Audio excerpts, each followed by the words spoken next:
Bien, regresamos entonces con Miguel Palomino, director ejecutivo del Instituto Peruano de Economía, con quien vamos a hablar sobre Brasil y lo que está sucediendo en la economía. Miguel, muy buenas noches.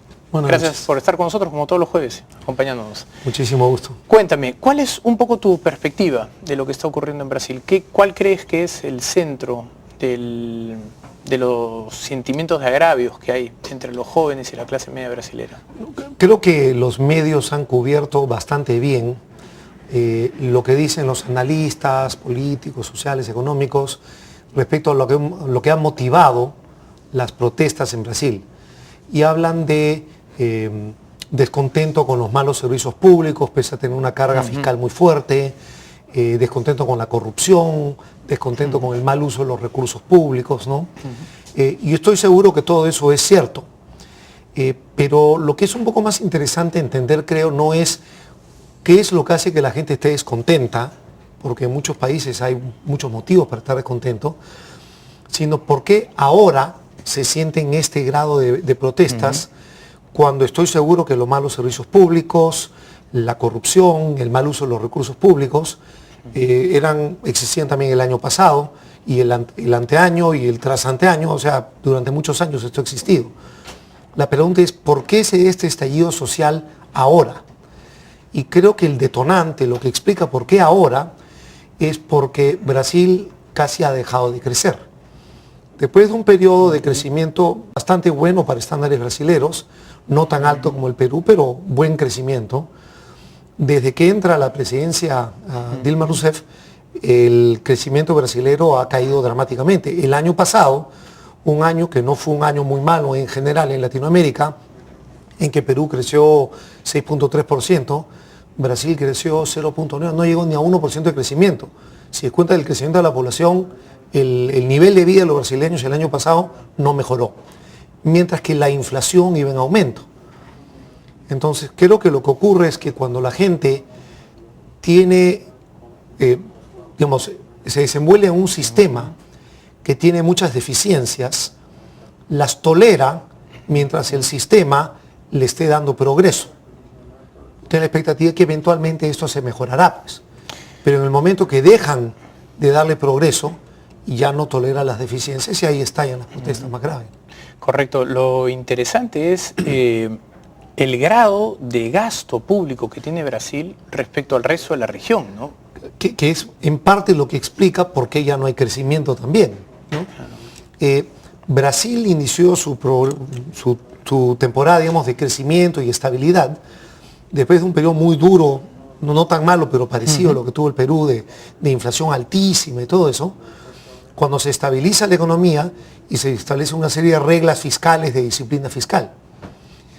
Y lo que ha ocurrido es que después de años de éxito, y particularmente con la nueva presidenta, se han comenzado a relajar estas reglas, se ha comenzado a buscar que el Estado haga más cosas, el sector privado menos, que no se busque la apertura de la economía, que ya no importe tanto si la inflación, que se comience a restar independencia al Banco Central. O sea, todos los pilares de la estabilidad y del crecimiento brasilero están siendo presionados, y la consecuencia es bien fácil. Cuando dejas de hacer las cosas bien, te comienzan a ir mal las cosas.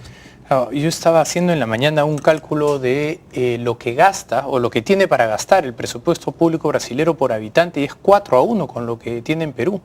Y sin embargo, si bien es cierto que sus niveles de calidad y de servicios de salud, infraestructura e instituciones son mejores que los peruanos, no mucho mejores, exactamente. Y en algunos casos peores. La pobreza se mantiene casi igual que la peruana. Perú de hecho ha sido mucho más exitoso, pero los motores de crecimiento de Perú son mucho más limpios, en el sentido de que es mucho más sostenible el modelo económico peruano que el brasileño. Lo que ha sucedido es que cuando comienza a enfriarse la economía y comienza a dejar de haber crecimiento, cae la inversión, porque simplemente ya no es atractivo invertir en Brasil, el gobierno trata de reemplazarlo con más actividad estatal y con más crecimiento dirigido. Entonces, a ti te voy a dar exoneraciones de impuestos, a ti te voy a dar subsidio de no sé quién, a ti te voy a dar crédito barato de no sé cuánto, a ti te voy a proteger. Han subido las tarifas. Es muy difícil vender algo fuera en Brasil, es una economía muy cerrada. Dicho sea de paso, esto lleva a que Brasil sea el costo de vida en Brasil es mucho más caro que en Perú. Claro. Estuve mirando las cifras, en los últimos 5 años, y la data no tengo del último año, sino hasta el 2011 nomás, el costo de vida en Brasil ha sido entre 55 y 75% más caro que en Perú. Básicamente porque tienes toda una serie de controles y limitaciones a la competencia y a las importaciones que los paga el ciudadano brasileño común y corriente con servicios más malos y más caros. Hay un estudio de McKinsey sobre productividad que lo recuerdo mucho porque mencionaba 4 aspectos de la economía brasilera que eran cruciales para entender un poco la baja productividad brasilera, ¿no? Uno era el proteccionismo, que es altísimo. Tremendo. Otro es el alto nivel de regulaciones que tienen. Que Los subsidios, que es lo que acabas de estar mencionando, y los altos impuestos. Si a esto le agregas que la población lo que está pidiendo es básicamente más Estado, más servicio, porque la calidad no va a mejorar en base a, ya eso lo conocemos nosotros, ¿no? Va a mejorar en base a que el Estado diga voy con la misma cantidad de dinero a dar un mejor servicio, sino para dar un mejor servicio primero voy a tirar más recursos, ya veremos después qué pasa con la calidad. ¿De dónde van a salir? Porque con 37% de presión tributaria... Bueno, claro, el problema es que cuando tú tienes que el discurso político de todos estos años, teóricamente muy exitosos, no tanto porque no es sostenible como vemos, ha sido que el Estado te va a dar. ¿Cómo vamos a resolver la pobreza? No se han concentrado en decir la pobreza se va a resolver con más y mejores empleos, que en realidad es la única manera de, digamos, efectiva y sostenidamente reducir la pobreza. Vamos a hacerla con más programas sociales. Eso quiere decir con más Estado. Y si yo voy a tener más programas sociales, necesito tener más dinero para pagar más programas. Pero esa no es una lección de lo que el Perú, para los peruanos, de lo que no deberíamos hacer, porque si tú miras la reducción de pobreza de Brasil y de Perú en los últimos 10 años ha sido muy parecida, ¿no? Ha pasado un poco más en Perú, de los 50 y tantos a los 25, sí. Pero en el caso brasilero la desigualdad se ha mantenido muy alta, la desigualdad peruana se ha reducido, lo que de alguna manera con la baja tasa de crecimiento indica que ellos tendrían una elasticidad un poco mayor que la nuestra, ¿correcto? Porque han con menor crecimiento reducido mayor pobreza. Más de transferencias. Exactamente, que es un poco lo que reclaman acá en el Perú algunas personas, reclaman mayores transferencias, pero mayores transferencias te pueden llevar a un modelo muy parecido al brasilero. En efecto, digamos, hay un fino equilibrio en esto, ¿no? O sea, si la idea es simplemente, la forma de resolverlo es dándole transferencias, eso no es sostenible en el tiempo. O sea, no es una solución decir, si tú eres pobre, voy a resolver tu pobreza permanentemente dándote transferencias al gobierno. Las transferencias pueden ser perfectamente justificadas como parte de un proceso, que mientras que yo te preparo para que tengas las oportunidades para generar tus propios ingresos con tu propio trabajo, con tu propia empresa, con tu propio esfuerzo. Entonces, mientras eso ocurre, porque tú estás enfrentando menores oportunidades, yo te completo con transferencias. Eso está muy bien, pero eso tiene que ser una política temporal cuando el objetivo de largo plazo es permitir que la persona genere sus propios ingresos. Claro, pero políticamente es mucho más rentable el otro modelo. Así es, porque no solo es más rentable, sino es más vendible porque es paternalismo puro. ¿No? Yo soy el Estado, de mí depende. Vota por mí porque yo soy el que te mantiene vivo. Vota por mí porque yo soy el que te doy lo que necesitas para mantenerte. Esto podría convertirse en la dictadura perfecta como la mexicana, ¿no? Porque si tú tienes un alto nivel de protección, con lo cual los grupos económicos de poder están felices y contentos, y tienes una alta redistribución, con lo cual mantienes en mayor medida contenta a la clase media y pobre, pues a ti te pueden terminar reeligiendo por un tiempo sí, pero el talón de Aquiles de ese modelo es que no creces en el tiempo. O sea, tu crecimiento va a ser muy limitado.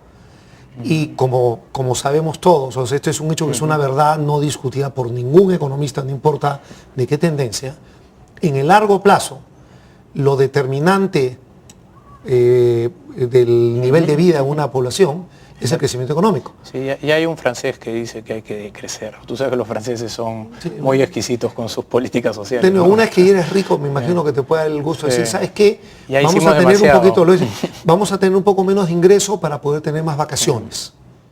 Entonces, si es una persona muy rica, puede optar por eso claramente. pero un país donde todavía tienes un problema muy serio para un porcentaje importante de la población, de los ingresos suficientes para satisfacer lo que ellos consideran un nivel de vida razonable, no tiene sentido. Parte importante del modelo brasilero también son las empresas estatales brasileras, ¿no? Tienes Embraer, tienes la brasilera, Petrobras, y acá en Perú, de nuevo, personas comienzan a ver... El BNDES, el Banco Nacional de Desarrollo de Brasil. Y acá en Perú ya comienzan de nuevo entonces a hablar de la importancia estratégica y que nuestros vecinos lo hacen, entonces si nuestros vecinos lo hacen y es estratégico, entonces, ¿cuál sería la lección para nosotros de lo que está ocurriendo en Brasil respecto a las empresas estatales? Bueno, de nuevo, en el 2011, durante la campaña, en las finales de la campaña electoral, estaba en su apogeo la popularidad de Lula, que justo acaba de ser elegida Dilma Rousseff, y Lula había salido pues en olor de multitudes, ¿no? Estaba un tipo muy popular, con un récord económico bastante exitoso. Y se decía que en el Perú había que seguir el modelo brasilero. Sacamos por esas épocas una nota en el Instituto Peruano de Economía, donde comparábamos para ese año cómo le había ido al Perú y cómo le ha ido a Brasil, en cosas como reducción de pobreza, crecimiento, inflación, empleo. Y sin ninguna duda y en general por amplio margen, a Perú le había ido mucho mejor. Y lo que decíamos en la nota es, más bien en realidad los brasileños deberían estar tratando de copiar el modelo peruano y no los peruanos tratando de copiar el modelo brasileño, porque sin duda alguna el modelo peruano ha sido largamente más exitoso que el brasilero. Y los últimos 2 años, además ya, digamos, no hay ninguna duda, el modelo brasilero está paralizado y el modelo peruano sigue caminando bastante bien. ¿Cuáles son tus expectativas de lo que puede ocurrir? Brasil ya tiene 6% de inflación, tiene 2,7 me parece de déficit fiscal, y a lo que uno apostaría es que Dilma va a ir por una mayor distribución por los siguientes meses para tratar de bajar un poco la tensión social, lo que significa que o van a imprimir o se van a endeudar, una de las dos. Como sea, va a seguirse empeorando la estabilidad fiscal y macroeconómica. ¿Hacia dónde crees ya tú la presidenta dijo que no le preocupaba tanto la inflación si es que con eso se lograba más crecimiento? Claro, cuando está con crecimiento tan bajo, está desesperada porque crezca y está dispuesta a sacrificar inflación. Pero no es Estados Unidos, ella no puede transferir su inflación al resto del mundo. No, pero presión es otra cosa. La independencia del Banco Central brasilero, que le había costado mucho ganar ese respeto, la está perdiendo. Porque la presidenta ha dicho en varias oportunidades, hay que bajar la tasa de interés porque necesito que el Banco Central haga políticas expansivas para aumentar el producto, pese a que la inflación está en alza y el Banco Central ha accedido. Entonces ya comienza a desdibujarse muchos los elementos centrales de la estabilidad brasilera, y esto es muy importante. Brasil no tiene la solidez fiscal que tiene Perú, Brasil no tiene la solidez externa que tiene Perú, de reservas que tiene Perú, tiene un nivel de deuda mucho más alto, tiene que endeudarse todos los años para pagar el déficit que va teniendo, es vulnerable, mucho menos de lo que él era en los malos tiempos, pero sigue muy vulnerable, no tiene la flexibilidad que se necesitaría para aventurarse en ese camino. Correcto. Una última pregunta, lamentablemente se me acaba el tiempo, pero no quiero dejar de hacértela, que es un paréntesis en la conversación de Brasil. Brasil tiene hoy día 6,5% de inflación. Nosotros hemos pasado por un proceso hiperinflacionario, así que sabemos lo que termina costando. Como economista, ¿qué parte es la parte más importante para luchar contra la inflación? La primera parte en la que tú estás comenzando a botar dinero al mercado y el mercado feliz te lo aguanta y todo el mundo está contento con la bonanza, o cuando pasas el umbral de los 100 donde ya la cosa comienza a ir a un giro vertiginoso. ¿Cuándo es más difícil parar la inflación? ¿Al comienzo o cuando ya estás entrada? En realidad es más difícil cuando ya está entrada, ¿no? ¿Por qué? Porque al momento que ya está entrada, los costos de pararla son enormes. Entonces, cuando la inflación no es muy alta, entre 6,5 y 7, ¿cuál es la diferencia?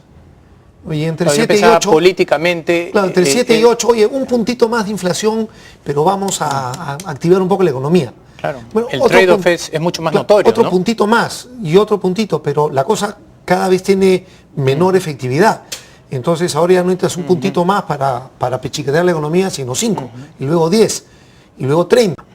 Entonces, en el momento que te encuentras con una inflación desbocada, pararla requiere una serie de costos y una voluntad política que rara vez se tiene. Por eso los procesos inflacionarios que no le hacen bien a nadie tienen esta inercia que siguen y siguen y siguen, es difícil de parar. No, de hecho está ya demostrado que a quienes más perjudican es a los más pobres porque son los que reciben la última parte del valor de cada moneda emitida. De hecho, y el aumento del proteccionismo en Brasil hace que el costo de vida sea cada vez mayor para los brasileños porque todas las empresas que venden y no tienen ninguna competencia fuera y está prohibida la importación o tienen aranceles altos, te venden productos muy, muy caros. Claro. Pregunta a la gente que vive en Brasil lo que cuestan autos en Brasil. Claro, Brasil hace sus autos, pero cuestan una fortuna, ¿no? Es carísimo. Entonces, el costo de vida en Brasil es mucho más alto que acá, en buena parte porque están protegidos y no se abren a la competencia. Muy bien. Bueno, habría que recordar, acá en Perú nosotros llegamos a los 4 millones de inflación acumulada en el decenio de los 80, así que tenemos bastante teoría para todas brindarles estas cosas, los errores que están cometiendo en Brasil, son ya las cosas que nosotros hemos hecho antes, ya sabemos a dónde llevan. Perfectamente a dónde llega esto. Muy bien, Miguel, te agradezco muchísimo por tu visita. Igualmente, te esperamos el próximo jueves. Bien. Bien, vamos nosotros entonces a una pausa, regresamos con Roxana Barrantes para hablar del libro Agricultura y Desarrollo en América Latina. Vamos a una pausa y regresamos.